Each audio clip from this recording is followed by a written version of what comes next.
शुरुआत बड़ी खबर से करेंगे जो कि औरैया से आ रही है।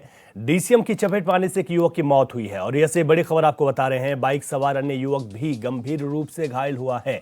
घायल युवक को पुलिस ने अस्पताल पहुंचा दिया। मृतक के शव को पोस्टमार्टम के लिए भेज दिया है। घटना के बाद से डीसीएम चालक फरार चल रहा है। पुलिस चालक की तलाश में जुटी हुई है। अछलदा बिधुला मार्ग के ग्राम मकरा के पास से पूरी घटना हुई है, जहां पर एक युवक की मौत हो गई जबकि दूसरा युवक गंभीर रूप से घायल हुआ है। पुलिस मौके पर पहुंच गई है, लेकिन जो चालक है वो फिलहाल फरार चल रहा है। पुलिस की टीमें चालक को पकड़ने में जुट गई हैं। तो डीसीएम की चपेट में आने से बड़ा हादसा हुआ, जहां पर बाइक सवार एक युवक की मौत हो गई तो दूसरा युवक गंभीर रूप से घायल हुआ है। मृतक के शव को पोस्टमार्टम के लिए भेज दिया गया। वहीं जो घायल युवक है उसको अस्पताल में इलाज के लिए भर्ती किया गया है। ये पूरी घटना अछलदा बिधुना मार्ग के ग्राम मकरा के पास हुई है। दो बाइक आमने सामने टकराई। उसी समय पीछे से एक डीसीएम आ रही थी, जिसमें एक बाइक सवार जिसका नाम जितेंद्र कुमार साक्य, सन ऑफ राम किशोर, उम्र 35 वर्ष, ये तेजपुर थाना छल्ला के रहने वाले हैं, बाइक पर से नीचे गिर गए। उस डीसीएम के चपेट में आने से तत्काल मौके पर इनकी मृत्यु हो गई। इनके शव को चिचौली भेजा गया है। पंचायतनामा भर के पोस्टमार्टम कराया जाएगा। जो दूसरा बाइक सवार था जिसका नाम केशव पुत्र रमेश, उम्र 25 वर्ष, उदनकपुर का रहने वाला, ये भी गंभीर रूप से घायल हुआ। इसको जरिए एम्बुलेंस सीएससी भेजा गया। इसको सीएससी से रेफर कर दिया गया है। इसी पर अधिक जानकारी के लिए औरैया से हमारे संवाददाता राम कुमार हमारे साथ जुड़ गए हैं। राम कुमार, जिस तरीके से हादसा हुआ इसकी वजह क्या सामने निकल कर आई है और जो घायल युवक है उसकी हालात क्या बनी हुई है? राम कुमार। बाइक सवार दो व्यक्ति जो है इधर से अचल्ला की ओर से जा रहे डंपर से टकरा गए, जिससे कि एक जो है चालक की दर्दनाक डंपर में घुसकर मौत हो गई। और आपको बता दें जो दूसरा घायल है उसे गंभीर हालत में जिला अस्पताल रेफर कर दिया गया। ठीक है राम कुमार, क्या कुछ वजह सामने निकल कर आई है कि तेज रफ्तार की वजह से ये हादसा हुआ या कुछ और? जी बिल्कुल, आपको बता दें कि बाइक आमने सामने बाइक की टक्कर हो जाने के बाद जो विधुना से बाइक सवार आ रहे थे वो अनियंत्रित होकर के डीसीएम की चपेट में आ गए, जिससे ये बड़ा हादसा हो गया। ठीक है, आमने सामने की टक्कर है, चालक फिलहाल फरार है, पुलिस जांच में जुटी है। बहुत शुक्रिया राम कुमार तमाम जानकारी के लिए आपका।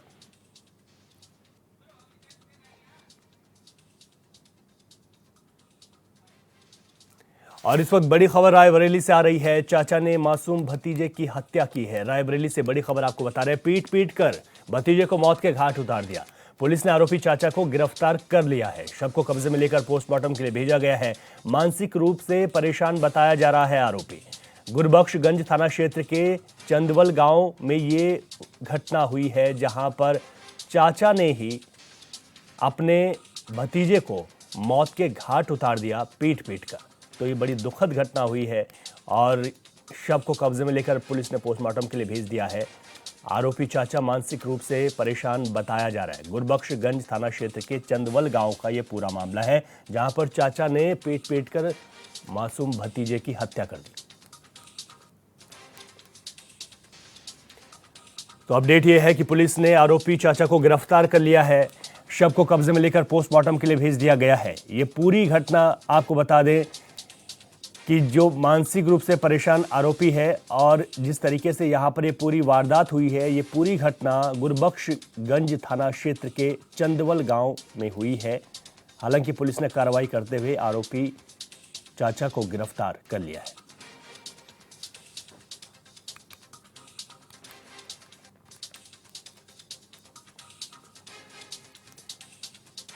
तो ये बड़ी खबर आपको बता रहे हैं, जहां पर शव को कब्जे में लेकर पोस्टमार्टम के लिए पुलिस ने भेज दिया है। इसके साथ ही आरोपी चाचा को भी गिरफ्तार कर दिया है। अधिक जानकारी लेते हैं, हमारे संवाददाता लक्ष्मी शंकर सिंह हमारे साथ जुड़ गए हैं। लक्ष्मी शंकर, यही जो पूरी वारदात हुई है, इस पर क्या कुछ और अपडेट आपके पास? जी रवि सर, मैं आपको बिल्कुल बताना चाहूंगा। ये घटना बीती रात लगभग 3 बजे की, जहां एक युवक ने अपने ही भतीजे 3 वर्षीय मासूम बच्चों को पीट पीट कर मौत के घाट उतार दिया है। जब वहीं मौके पर पहुंची फॉरेंसिक टीम और पुलिस इस मामले की जांच कर रही है। लेकिन सवाल ये उठ रहा है कि इतनी जो बताया गया है पुलिस द्वारा को मानसिक विक्षिप्त है, क्या उसका मेडिकल कभी कराया गया है कि मानसिक विक्षिप्त ऐसे पुलिस कैसे सिद्ध कर सकती? सवाल ये जरूर उठ रहा है। कहीं ना कहीं संपत्ति को लेकर तो नहीं, कहीं उस बालक को पीट कर जो मासूम बच्चा था 3 वर्ष, उसको मौत के घाट उतार दिया, ये भी एक सवाल जरूर उठ रहा है। ठीक है आपने कि पुलिस ने जो प्रथम दृष्टया बताया है कि यहाँ पर मानसिक स्थिति उनकी ठीक नहीं थी, परेशान थे, तो इस पर भी पूरी जांच जरूर पुलिस करेगी। बहुत शुक्रिया लक्ष्मी शंकर सिंह तमाम जानकारी के लिए आपका।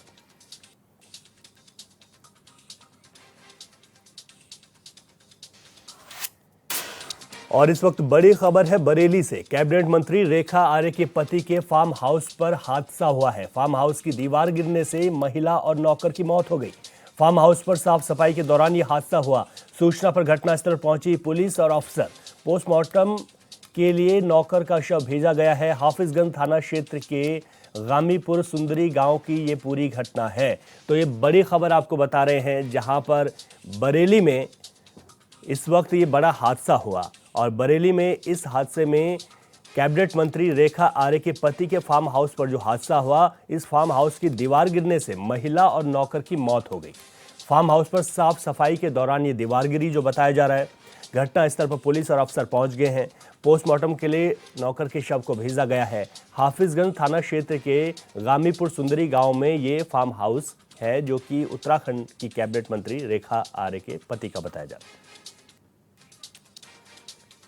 अधिक जानकारी लेते हैं, हमारे संवाददाता दीपक कुमार हमारे साथ फोन लाइन पर जुड़ गए हैं। दीपक, और क्या कुछ अपडेट सामने निकल कर आया है? जो ये हादसा है, इसके बाद यहाँ पर क्या कोई जांच की जा रही है? देखिए रवि, मैं आपको बता दूं, ये जो घटना हुई है, घटना के बाद तत्काल बरेली पुलिस प्रशासन हरकत में आया और लगातार वहां पे जांच कर रहा है। वहां पे मौके पर सीओ नवाबगंज और एसडीएम नवाबगंज वहां पहुंचे थे और उन्होंने पूरा वहां पे आके मुआयना किया। अभी भी लगातार जांच चल रही है। जी, अभी यहाँ पर जो पुलिस और जो अफसर वहां पर पहुंचे हैं, उनकी ओर से कोई बयान जारी किया गया है? कुछ कहा गया उनकी ओर से इस हादसे पर? देखिए रवि, अभी मैं आपको बता दूं, ये एक बड़ा विषय है। उनका कहना है कि अभी फिलहाल हम लोग जांच कर रहे हैं कि किस तरीके से मौत हुई और इसमें उत्तराखंड कैबिनेट मंत्री रेखा आर्य के पति पप्पू गिरधारी का फार्म हाउस है या नहीं, क्योंकि ये चीजें कुछ चीजें क्लियर नहीं हो पा रही हैं। और बता दूं आपको, मैं बता दूं, इसमें 2 लोगों की मौत हुई है, ठीक है, जिसमें ये दोनों उनके फार्म हाउस के नौकर बताए गए हैं। रवि, ठीक है दीपक, आप नजर बनाए रखिएगा, आगे आपसे अपडेट भी लेंगे। फिलहाल के लिए बहुत शुक्रिया आपका। खबरों में आगे बढ़ते हैं। बस्ती पहुंचे असम राज्य के प्रभारी और पूर्व सांसद हरीश द्विवेदी ने मुस्लिम समुदाय पर टिप्पणी की है। उन्होंने कहा कि यह समुदाय ज्यादा बच्चे पैदा करने का जिहाद चला रहा है, जिसे रोकना बेहद ही जरूरी हो गया और सरकार इस दिशा में गंभीरता से कार्य भी कर रही है। आगे उन्होंने कहा कि एक विशेष समुदाय देश के लिए बड़ा खतरा बनते जा रहा है, क्योंकि इस समुदाय के लोगों का सिर्फ एक लक्ष्य है कि ज्यादा से ज्यादा संख्या में बच्चे पैदा करना। सरकार इस दिशा में डिसीजन लेने वाली है ताकि देश के लिए खतरा बना रहे, इस समुदाय के लोगों की मंशा को पूरी ना हो सके। हरीश द्विवेदी ने असम के मुख्यमंत्री हेमंत बिस्वा की ओर से पारित किए गए कानून का हवाला देते हुए कहा कि असम में अब किसी भी धर्म के लोगों को शादी करने से पहले सरकार को यह बताना होगा कि वे किस धर्म और जाति से आते हैं, जिसमें लड़की और लड़के पक्ष की उम्र भी बतानी होगी। इस कानून के आने से काफी हद तक गैर धर्म और कम उम्र में शादी करने की परंपरा पर रोक लगाई जा सकेगी। लाख एक विशेष वर्ग है, वो उस वर्ग के बारे में सबको पता है। जो वोट जहाज उन्होंने खुलेआम नारा दिया था, हम वोट जहाज करेंगे, यानी वोट किसी कहीं इधर उधर नहीं जाएगा। मुझे बस्ती में भी देखने को मिला कि लाख संबंध हो, लाख मोदी सरकार की योजनाएं हो, योगी सरकार की योजनाएं हो, उनको उसका लाख लाभ मिल गया, लेकिन वोट के रूप में वो आपके साथ नहीं खड़े हैं। तो ये कहीं न कहीं उनकी मानसिकता यह है कि हमको ऐसा देश बनाना है जो एक विशेष कानून के तहत विशेष धर्म के आधार पर चले। तो आप उसको समझते हैं। तो मुझे लगता है कि ये जो जनसंख्या बढ़ाने वाला जिहाद है कि अधिक से अधिक बच्चा पैदा करिए और आने वाले समय में लोकतंत्र में पॉलिटिकल सिस्टम को कब्जा कर लीजिए, ये बहुत खतरनाक सोच है। मुरादाबाद में आयोजित एक जनसभा के दौरान बीजेपी नेता संगीत सोम ने अधिकारियों को पिटवाने की धमकी दी। संगीत सोम ने अधिकारियों को जनता के जूते से पिटवाने की धमकी दी है। उनका ये वीडियो सोशल मीडिया पर जमकर वायरल हो रहा है। आगे संगीत सोम ने कहा कि अधिकारी अगर सही से काम नहीं करेंगे तो उन्हें पिटवाऊंगा।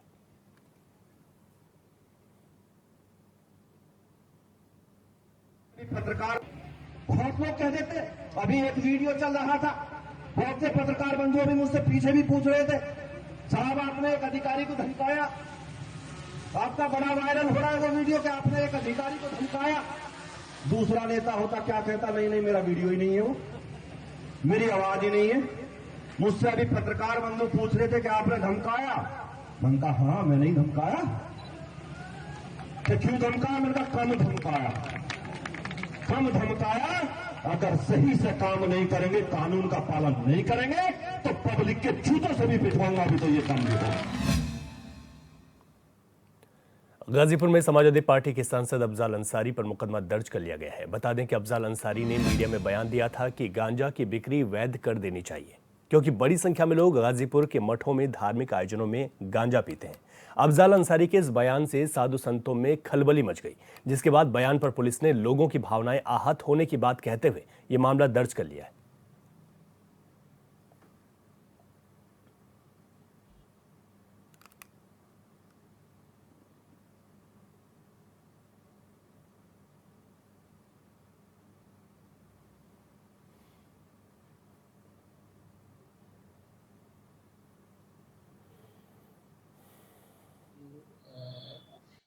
देखिए, कुछ दिन पहले एक मीडिया बाइट बहुत वायरल हो रही थी, जिसमें एक समुदाय विशेष के प्रति उन्होंने कुछ टिप्पणी करी थी, जिससे काफ़ी उस समुदाय में आक्रोश पैदा था। भावनाएं कहीं न कहीं उनकी आहत होने की बात समझ में आई थी।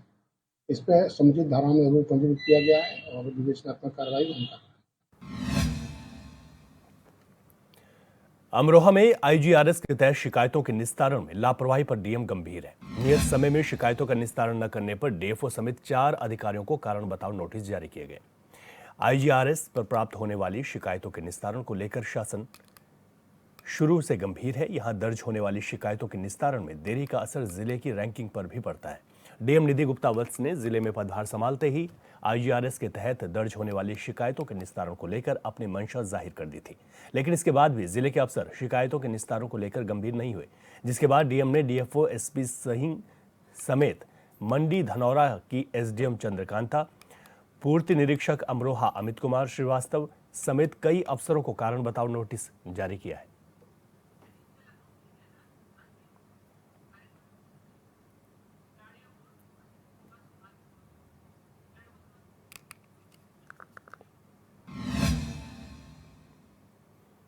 और इस वक्त आपको सीधे लखनऊ लेकर चलते हैं, जहां पर उत्तर प्रदेश के मुख्यमंत्री योगी आदित्यनाथ मौजूद हैं। खिलाड़ियों को लेकर एक कार्यक्रम, सम्मान समारोह यहां पर रखा गया ओलंपिक और पैरा ओलंपिक के लिए। उस कार्यक्रम में योगी आदित्यनाथ ने शिरकत की है।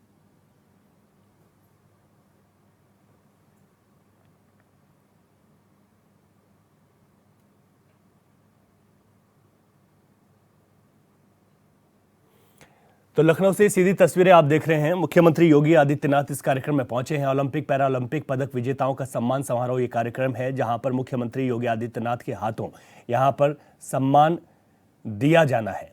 तो पदक विजेताओं के सम्मान समारोह में उत्तर प्रदेश के मुख्यमंत्री योगी आदित्यनाथ पहुंचे हुए हैं और यहां पर एक भव्य कार्यक्रम रखा गया है। उनके साथ कई कैबिनेट मिनिस्टर भी इस वक्त इस कार्यक्रम में लखनऊ में मौजूद हैं। तो जिस सभागार में ये कार्यक्रम चल रहा है, यहाँ पर कुछ देर में मुख्यमंत्री योगी आदित्यनाथ ओलंपिक और पैरालंपिक पदक विजेताओं को सम्मानित करेंगे।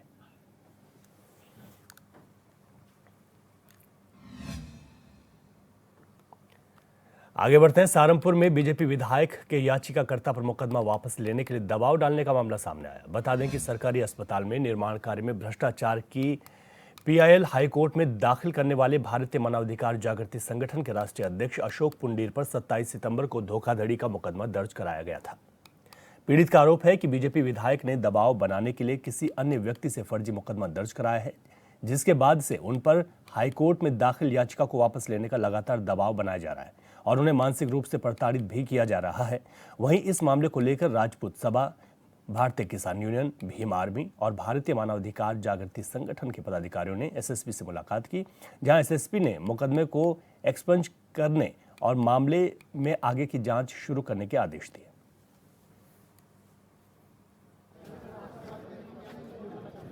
नहीं चलेगी, हाँ, पहले भी मैं आया था। शायद आपके संज्ञान में होगा, लगभग सभी पत्रकार बंधुओं को जानकारी है कि मौजूदा विधायक देवेंद्र नीम जो हैं, उन्होंने सिविल कार्यों में स्वास्थ्य विभाग में 60 से 70 करोड़ रुपए का घोटाला किया हुआ है, जिसके खिलाफ मैं हाई कोर्ट गया था। हाई कोर्ट में मैंने PIL रिट की, वो एक्सेप्ट हुई। एक्सेप्ट होने के बाद इनके ऊपर जांच आ गई। जांच लगभग 11 तारीख में ये एक्सेप्ट हुई थी, 12 तारीख में यहाँ आदेश आ गए थे। 12 तारीख से ही मुझे दबाने के लिए पूरी तरीके से कोशिश की जा रही है, मेरे खिलाफ मुकदमे लिखवाने की कोशिश की जा रही है, और सारी कोशिश करने के बावजूद मैंने उसके खिलाफ भी दिया है, कप्तान साहब को, मुख्यमंत्री को, प्रमुख सचिव को, सभी को दिया है। उसके बावजूद कल एक मुकदमा, फर्जी मुकदमा मेरे खिलाफ लिखवा दिया गया, और मुझे बार बार जनकपुरी थाना द्वारा परेशान किया जा रहा था। तो उसी मसले में मैं कप्तान साहब से मिलने आया। और यहाँ रुकेंगे एक छोटे से ब्रेक के बाद आपका स्वागत है। बस्ती के बनकटी विकासखंड के ग्राम हरैया में DM के नाम का उपयोग कर कोटेदार 1 यूनिट का राशन वसूल रहा था। पूरे मामले का वीडियो ग्रामीणों ने सोशल मीडिया पर वायरल कर दिया। आरोप है कि राशन कार्ड में कुल यूनिट के आधार पर गरीबों को राशन नहीं दिया जा रहा है। वहीं कैमरे में कैद कोटेदार ने भी स्वीकारा है कि 1 यूनिट राशन की कटौती होगी। मामले का संज्ञान DM रवीश गुप्ता ने लिया, जिसके बाद DM के नाम पर वसूली करने वाले कोटेदार पर कालाबाजारी का मुकदमा दर्ज हुआ है। DM का कहना है कि गरीबों के हक पर कोटेदार का डाका था, गरीबों को पूरा राशन मिल रहा था।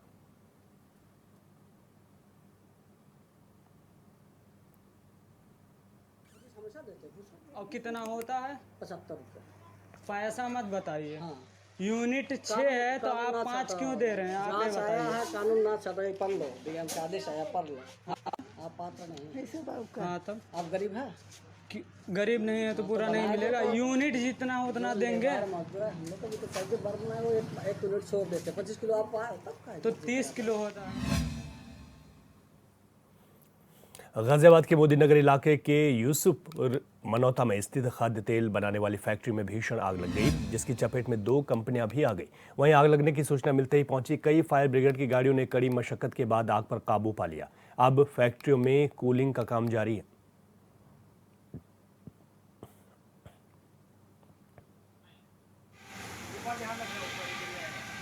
गंग नहर पुल के पास एक फैक्ट्री है जिसमें आग लगी है। तत्काल हमारी 2 गाड़ियां मोदीनगर फायर स्टेशन से घटनास्थल के लिए रवाना हुई।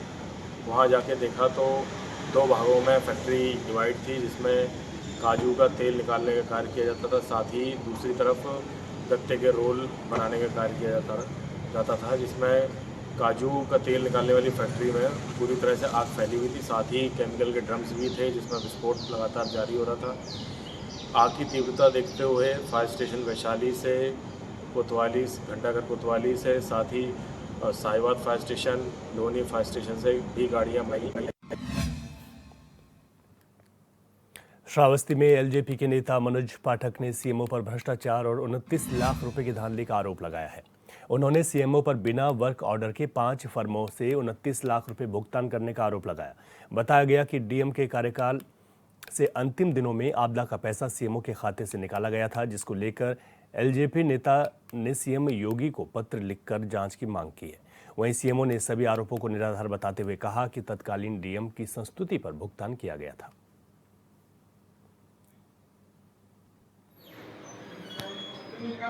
और उनका 6-7 महीने में ही ट्रांसफ़र हो गया, तब से ये भुगतान नहीं हो पाया। जिलाधिकारी के सामने फर्मों ने अपना रिप्रेजेंटेशन दिया और जनप्रतिनिधियों ने अपना पत्र लगा के कृतिका शर्मा मैडम को भुगतान के लिए कहा। कृतिका शर्मा मैडम ने इसकी पूरी जांच कराई, सारी पत्रावलियां मंगवाई और संतुष्ट होने के बाद, चूँकि आपदा का पैसा मुख्य चिकित्साधिकारी के खाते में आता है, काम DPRO ने कराया था, जिलाधिकारी के कहने पे सारे बिल वाउचर के परीक्षोपरांत इसका भुगतान किया गया है। पूरी तरीके से ये शासन के मंशा के अनुरूप है। अगर किसी ने काम किया है और काम उसका सिद्ध होता है तो भुगतान किया ही जाना चाहिए, वही काम मैंने किया। विंध्यवासिनी सर्जिकल, श्री महाकाल एजेंसी और शिक्षा अल्टाइप्लस सिद्धि विनायक, इन फर्मों के द्वारा 29 लाख रुपए फर्जी बिल बना करके निकाला गया। न इनका कोई वर्क ऑर्डर दिया गया है, न कोई इनका ऑर्डर है। तो बिगर ऑर्डर के मुख्य चिकित्सा अधिकारी के द्वारा 29 लाख रुपए के भ्रष्टाचार को अंजाम दिया गया, जो कि सरासर गलत है। गाजियाबाद में लगातार धर्मांतरण के मामले बढ़ते जा रहे हैं। ताज़ा मामला गाजियाबाद के थाना क्रॉसिंग रिपब्लिक के डूंडा हेड़ा के सामने आया है, जहां दिल्ली के एक पादरी ने बीमारी ठीक करने और पैसों का लालच देकर धर्मांतरण कराया। मामले की सूचना मिलते ही पहुंची पुलिस ने पादरी को गिरफ्तार कर लिया और बाकी लोगों की तलाश में जुट गई है।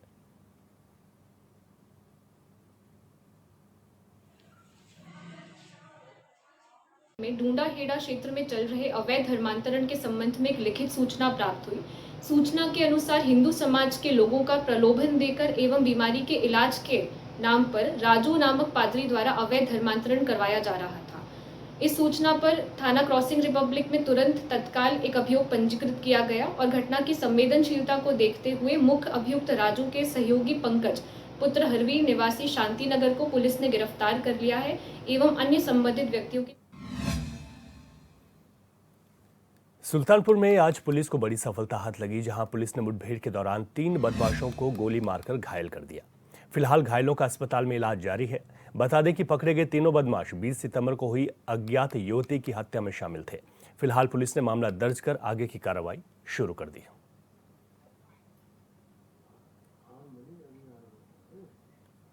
बाद में छानबीन के दौरान इसकी शिनाख्त हुई और इसका नाम प्रकाश में आया कि इसका नाम रिंका है और इसकी गुमशुदगी के संबंध में थाना कादीपुर में दिनांक 1 जून 2024 को मुकदमा लिखा गया है।